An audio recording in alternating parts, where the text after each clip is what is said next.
Cuando se habla de poder, casi siempre se habla desde arriba, desde la cima, desde la figura que manda, decide, ordena y recibe obediencia. Rara vez se habla del peso que ese poder implica, de la responsabilidad silenciosa que lo acompaña o de la tentación constante de usarlo para inflar el ego. En la mayoría de los casos históricos el poder fue una excusa para engrandecerse, para elevarse por encima de los demás, para ser temido, recordado, venerado. Y sin embargo, Ciro el Grande entendió algo profundamente incómodo para cualquier líder. El poder no existe para alimentar la imagen del que gobierna, existe para sostener a los que dependen de él. Ciro no nació con esa idea escrita en un libro, la aprendió observando lo que ocurría cuando el poder se usaba como trofeo. Vio imperios quebrarse no por falta de fuerza, sino por exceso de ego. Vio reyes rodearse de aduladores, desconectarse de la realidad y tomar decisiones que solo beneficiaban su orgullo, y entendió que ese camino, aunque brillante al principio, siempre terminaba igual: aislamiento, rebelión y caída. Desde sus primeros pasos como líder, Ciro mostró una relación distinta con el poder. No se presentaba como un ser superior, no necesitaba humillar para afirmarse. Incluso cuando derrotó a Astiages, rey de los Medos, no usó la victoria para aplastar su figura ni borrar su existencia. Lo trató con respeto, lo integró, evitó el espectáculo de la venganza. Ese gesto, más allá de la política, revela una comprensión profunda. El poder no se demuestra destruyendo al otro, se demuestra controlándose a uno mismo.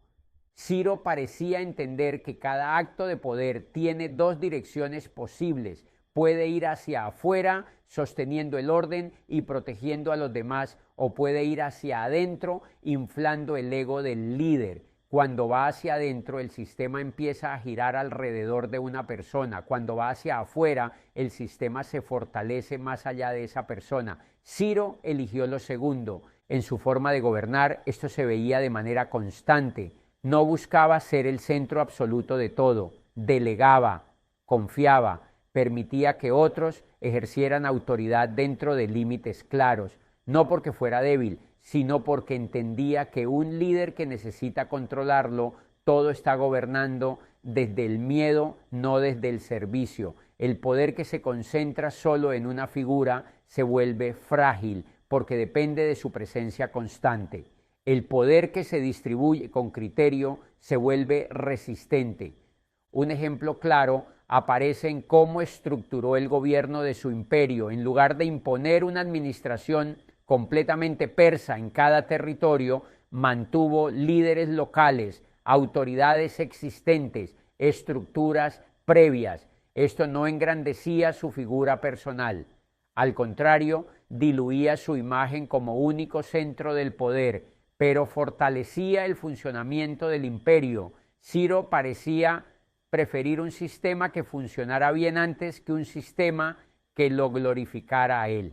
Cuando conquistó Babilonia, tuvo la oportunidad perfecta para elevar su ego al máximo. Tomar una de las ciudades más importantes del mundo antiguo era motivo suficiente para proclamarse Dios, destructor, dueño absoluto. Otros lo habrían hecho. Ciro no, entró sin arrasar, sin humillar, sin imponer su religión. Se presentó como restaurador del orden, no como protagonista del triunfo. En lugar de levantar estatuas de sí mismo por todas partes, permitió que los templos siguieran funcionando, que los rituales continuaran, que la vida cotidiana no se rompiera. Ese acto dice mucho más que cualquier discurso. Un líder que necesita ser adorado no puede servir. Un líder que sirve no necesita ser adorado. La decisión de permitir el regreso de los pueblos deportados, entre ellos los judíos, es otro ejemplo contundente. Esa acción no le daba prestigio inmediato dentro de Persia, no lo convertía en una figura más grande ante su propio pueblo. Incluso podía interpretarse como una concesión innecesaria, pero Ciro entendía que el poder que sirve repara, no solo administra lo que existe, también corrige injusticias heredadas cuando es posible hacerlo sin romper el orden. En ese gesto hay una renuncia silenciosa al ego. porque devolver libertad no engrandece tanto como imponer dominio, pero crea algo mucho más valioso: legitimidad. Ciro no parecía obsesionado con cómo sería recordado, no gobernaba pensando en monumentos ni en relatos épicos centrados exclusivamente en su figura, gobernaba pensando en estabilidad, y esa diferencia es crucial. El ego quiere ser recordado, el servicio quiere que el sistema funcione incluso cuando uno ya no está.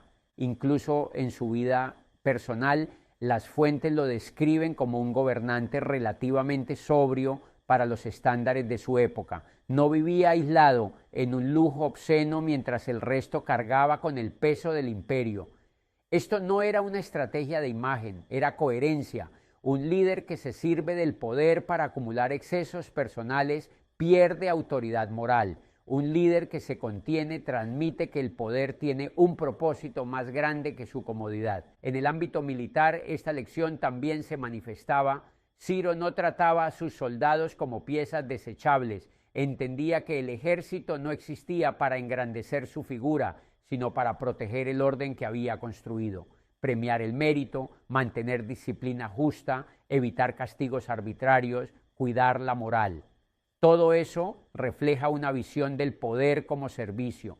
El ejército servía al imperio, no al ego del rey. Ciro parecía consciente de que el ego es una amenaza constante para cualquier líder, no porque el ego sea malvado, sino porque distorsiona la percepción. Cuando el ego domina, el líder empieza a confundir su imagen con el bienestar del sistema, empieza a tomar decisiones para no verse débil, para no perder estatus, para no admitir errores, y ahí el poder deja de servir y empieza a exigir. Uno de los aspectos más reveladores de su liderazgo es cómo escuchaba. Escuchaba a consejeros de distintos orígenes, no solo persas, escuchaba opiniones contrarias, permitía que la información fluyera. Un líder dominado por el ego no escucha, selecciona lo que confirma su imagen. Un líder orientado al servicio necesita entender la realidad incluso cuando es incómoda. Ciro no necesitaba tener siempre la razón, necesitaba que las decisiones fueran correctas. Esa diferencia es enorme. Tener razón engrandece el ego. Tomar decisiones correctas sostiene el sistema. Incluso cuando ejercía castigos, se percibe esta lógica. El castigo no era una demostración teatral de poder, no era una puesta en escena para alimentar el miedo ni la imagen del rey implacable. Era una herramienta para restaurar el orden. El poder no se usaba para descargar frustración personal, sino para cumplir una función. Esa contención es una forma profunda de servicio. Ciro entendía que el poder sin propósito se vuelve abusivo y que el propósito del poder no es el líder, sino aquello que el líder protege: territorio, personas, estabilidad, continuidad. Cuando el poder se invierte, cuando todo existe para sostener la imagen del gobernante, el sistema empieza a colapsar desde dentro. Tal vez por eso su imperio no dependía exclusivamente de su carisma.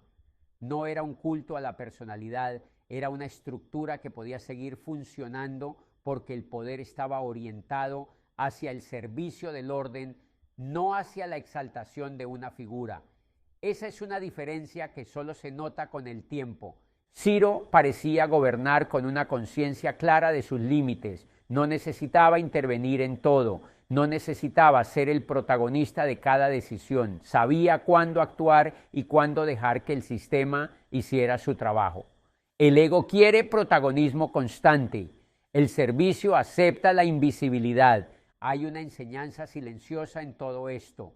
El poder que sirve no es espectacular, no produce aplausos inmediatos, no genera relatos heroicos centrados en una sola persona, pero crea algo mucho más difícil: continuidad, confianza, estabilidad. Ciro no fue recordado solo porque conquistó territorios, sino porque muchos de los que vivieron bajo su gobierno no sintieron que el poder existía para aplastarlos, sintieron que existía para organizar, proteger y permitirles vivir dentro de un orden predecible. Eso no ocurre cuando el ego dirige. El ego necesita reafirmarse constantemente. Vive de la mirada ajena, del reconocimiento inmediato, de la sensación de estar por encima. Por eso nunca descansa. Siempre exige una nueva prueba, un nuevo aplauso, una nueva demostración de poder. Cuando el ego dirige, el liderazgo se vuelve ruidoso. Necesita gestos grandes, decisiones visibles, actos que recuerden a todos quién manda, no porque el orden lo requiera, sino porque la inseguridad interna lo demanda. Y esa necesidad constante de validación termina contaminando cada decisión, incluso las que deberían tomarse con calma y criterio. El servicio, en cambio, no necesita reafirmarse, no compite por atención ni por protagonismo. Su lógica es opuesta. Se mide por lo que funciona cuando nadie está mirando. Un liderazgo orientado al servicio puede parecer silencioso, incluso invisible durante mucho tiempo. No produce titulares ni escenas espectaculares, pero va construyendo algo que el ego no sabe construir: confianza. Y la confianza no se impone, se acumula. Cuando el poder se usa para servir, los resultados no aparecen de inmediato, y eso lo vuelve incómodo para quien busca reconocimiento rápido. Pero con el tiempo, ese tipo de liderazgo empieza a notarse en cosas pequeñas: menos fricción, menos resistencia, menos necesidad de imponer. Las personas cooperan no porque temen, sino porque entienden el sentido del sistema, y ese entendimiento crea estabilidad. El ego, en su urgencia por reafirmarse, suele confundir visibilidad con eficacia. Cree que si no se ve, no existe. El servicio entiende lo contrario, sabe que lo más importante suele ser lo menos visible, que cuando un sistema funciona bien, nadie aplaude al líder porque no hace falta, todo fluye, todo se sostiene, y esa fluidez es la mayor señal de éxito. Ciro parecía moverse desde esa lógica. No necesitaba recordarle al mundo quién era a cada paso, no necesitaba intervenir para demostrar autoridad. Dejó que el orden hablara por él. Y ese orden, con el paso del tiempo, se convirtió en su verdadera afirmación. El ego deja huella rápida pero superficial. El servicio deja huella lenta pero profunda. El primero se agota en cuanto desaparece la figura que lo alimenta. El segundo sigue operando incluso cuando esa figura ya no está. Por eso el ego siempre teme perder poder, mientras que el servicio puede soltarlo sin que todo colapse. Al final el ego pregunta: ¿me están viendo? El servicio pregunta: ¿y eso está funcionando? Y solo uno de esos enfoques resiste el paso del tiempo. En el fondo, la lección de Ciro no es grandilocuente, es incómoda, porque implica renunciar a una parte muy humana, la necesidad de ser visto, reconocido, engrandecido. Implica aceptar que el poder no te pertenece, solo pasa por ti, y que tu valor como líder no se mide por cuánto te eleva, sino por cuánto sostiene a los demás. Ciro entendió que el poder no es un espejo para mirarse, es una herramienta para construir, y cuando se usa como espejo termina rompiéndose, pero cuando se usa como herramienta deja estructuras que sobreviven incluso a quien las creó. Por eso su figura sigue siendo relevante, no como símbolo de conquista, porque la historia está llena de conquistadores, muchos incluso más rápidos, más brutales o más expansivos que él. Ciro permanece por otra razón, porque entendió una forma distinta de mandar, supo ejercer autoridad sin colocarse como el centro absoluto del sistema, supo ocupar el lugar más alto sin convertir ese lugar en un altar para su ego. En un mundo donde el poder solía gritar su presencia, Ciro eligió algo menos llamativo, pero más difícil: dejar que el orden hablara por él.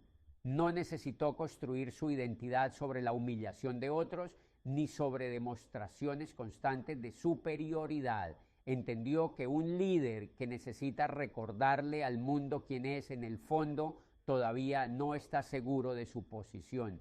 Ciro supo ejercer poder sin convertirse en esclavo de su propio ego. Y eso es una rareza histórica, porque el ego, una vez alimentado, siempre pide más control, más obediencia, más reconocimiento. Termina convirtiendo al líder en prisionero de su propia imagen.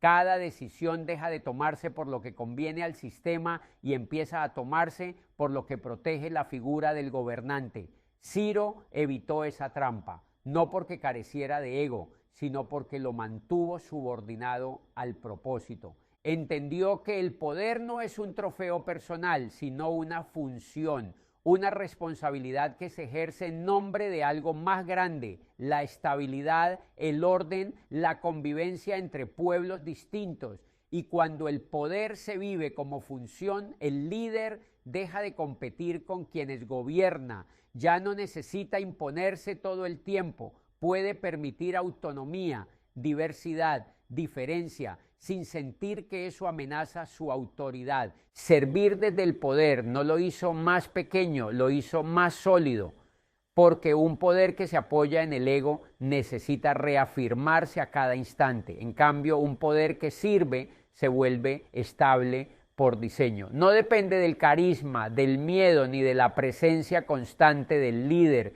Funciona incluso cuando el líder se retira, incluso cuando su nombre deja de pronunciarse a diario. Esa solidez es la que hace que su figura trascienda su tiempo. No se recuerda a Ciro por estatuas colosales ni por monumentos dedicados a su vanidad. Se lo recuerda porque el sistema que construyó fue capaz de sostenerse y de ser reconocido como legítimo por pueblos muy distintos entre sí. Eso no se logra con fuerza bruta ni con ego inflado. Se logra cuando quienes viven bajo ese poder sienten que no existen solo para engrandecer a quien manda.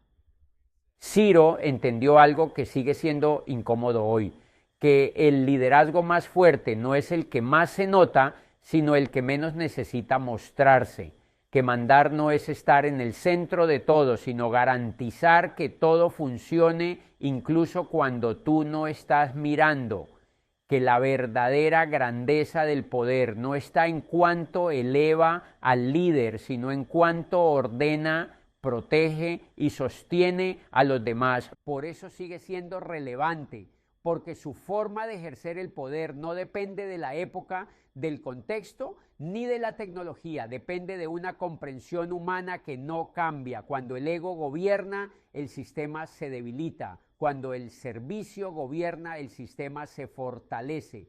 Y Ciro, en un mundo dominado por la fuerza y la vanidad, eligió lo segundo. Y tal vez ahí esté la enseñanza más profunda, la que no suele decirse en voz alta porque incomoda tanto a quien manda como a quien aspira a mandar. El poder que se usa para engrandecer el ego nunca se sacia.